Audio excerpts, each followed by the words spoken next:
let's go on with this request. Okay.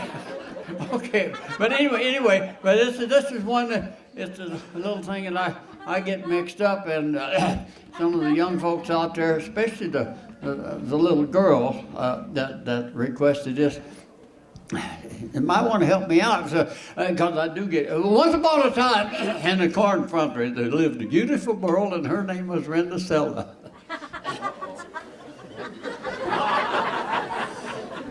Now, Rendicella lived with her mugly other and her two sad blisters.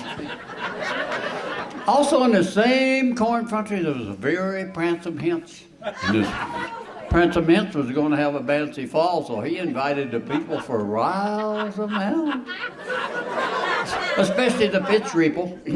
Now, Rendicella's mugly other and her two sad blisters, they went out to buy some Grancy fesses to wear to this fancy fall, but Rendicella couldn't go because all she had to wear was some old wordy dags.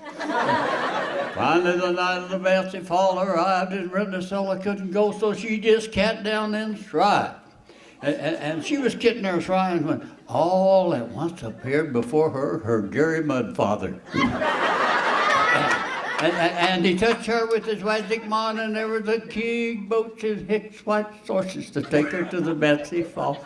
And he said to Rendicella, "Now you must be home by midnight, or I'll turn you into a pumpkin." And when Rendicella arrived at the fancy fall, you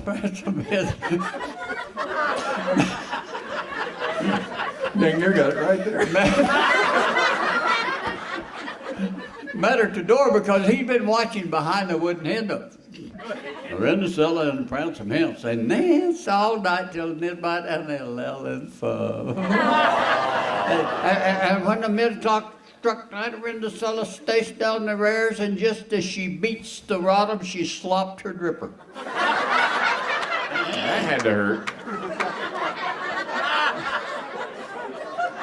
Now, the next day, this Pransome Hench searched all over this corn country for the beautiful girl that slopped her dripper. When he came to Rendicella's house, he tried it on her mugly other, and it fitted in.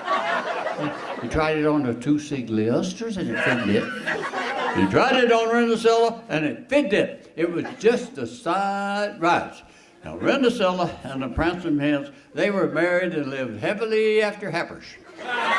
And the story of the moor is this: if you go to a fancy fall and you want to have a prince loll and pub with you, don't forget to slop your dripper.